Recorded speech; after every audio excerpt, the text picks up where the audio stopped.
Dans cette édition, le club de football de Saint-Étienne a désormais une nouvelle équipe de foot fauteuil. Rencontre dans un instant.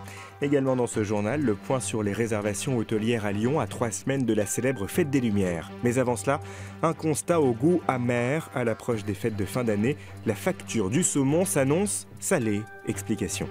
Qu'un prêt tranché parce que j'en ai 5 entiers en commande. Ok, merci. À la ficelle, en filet ou en pavé, les commandes de saumon de Pierre Coru vont bon train à quelques semaines des fêtes de Noël. Le fameux poisson rose, salé puis fumé ici depuis plus de 80 ans, a toujours la cote, alors que son prix, lui, est largement à la hausse.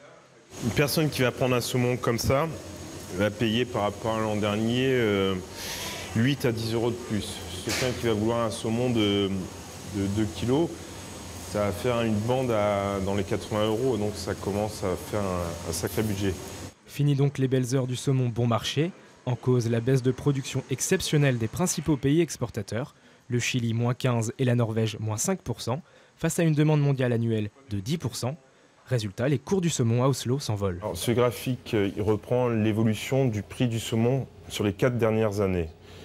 Les 3 dernières années, le prix du saumon ne bougeait pas trop, donc on est resté sur une tendance régulière, donc il n'y avait pas spécialement d'augmentation. Par contre, cette année, on double quasiment sur la matière première. Et pour les transformateurs français, le prix au kilo s'en ressent forcément.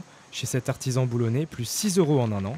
Mais les clients français plus gros consommateurs d'Europe restent pour l'instant fidèles. Je ne vais pas me priver de bonnes choses, surtout pour les fêtes de fin d'année. Donc non, je ne vais pas faire, sincèrement, je vais l'acheter. Et alors si son prix augmente de 5 euros, 10 euros, vous allez continuer à en acheter? Bah non, si je trouve un autre poisson aussi bon, j'achèterai autre chose. Après une année record, les prix devraient baisser dès janvier. Mais au réveillon, c'est certain, l'addition aura un petit goût de saumon fumé, très salé. À 3 semaines de la désormais célèbre Fête des Lumières à Lyon, les professionnels du tourisme ont le sourire. Après l'annulation des festivités l'an dernier, le programme a été maintenu cette année et les touristes ont d'ores et déjà répondu présent. C'est un flot d'appels quasi continu. Lyon Tourisme et Congrès, Bruno, bonjour. De quoi rassurer tous les professionnels du tourisme lyonnais. Alors le programme de la Fête des Lumières, il va être uniquement disponible sur le site internet. Depuis l'annonce la semaine dernière de la programmation de la Fête des Lumières, les réservations hôtelières pour le 8 décembre ont bondi. Souvenez-vous, l'an dernier, les illuminations avaient été annulées en raison des attentats de Paris. L'édition 2016 semble aujourd'hui attirer les touristes, même si elle a été maintenue sur le tard, rabotée d'un jour et circonscrite à la presqu'île. Notre clientèle individuelle habituelle sera là, il n'y a pas de problème. On est un petit peu plus dans l'expectative sur les clientèles de groupe, parce que du fait de cet état d'urgence, effectivement, certains groupes étrangers ne viendront peut-être pas parce que les tours opérateurs ne sont pas couverts par leurs assurances. Donc on verra comment ça se passe. 80% des 16 000 chambres d'hôtel de Lyon sont pour l'instant occupées. Reste donc encore un peu de place de ci de là, mais sans doute pas assez pour faciliter la vie des tours opérateurs. Avec l'annonce tardive du maintien de la Fête des Lumières, les agences n'ont pas pu réserver comme d'habitude pour leur groupe avec 8 ou 10 mois d'avance. Du coup, maintenant que les demandes affluent, il faut vite trouver des solutions. Fatalement, tout le monde veut être logé en centre-ville, c'est un peu la difficulté de l'événement. On galère forcément un petit peu, on a quand même des moyens de gérer avec les réseaux qu'on a auprès des hôteliers qui nous travaillons tout au long de l'année, qui essaient de trouver des solutions, on essaie de partager certains groupes quand on a des dons trop importants. D'ici le 8 décembre, tous les hôtels devraient afficher complet. Pas mal pour une année de relance. Cette première Fête des Lumières post-attentat ne devrait toutefois pas atteindre les 3 millions de visiteurs de 2014. La guerre aux frelons asiatiques est déclarée. Cet été, ils sont arrivés en nombre dans certaines régions, comme ici en Normandie. Leur cible, les abeilles, qui jouent pourtant un rôle clé dans la pollinisation des plantes. Municipalités et particuliers tentent aujourd'hui de s'en débarrasser. Ceci n'est pas un ballon de basket coincé dans un arbre, c'est un nid de frelons asiatiques. Mathieu Daudelin a pour mission de le détruire. À 17 mètres de hauteur, il injectera un produit neurotoxique avant de pouvoir le décrocher. Presque une routine pour lui. Entre 2014 et 2015, on a eu une augmentation d'1,5.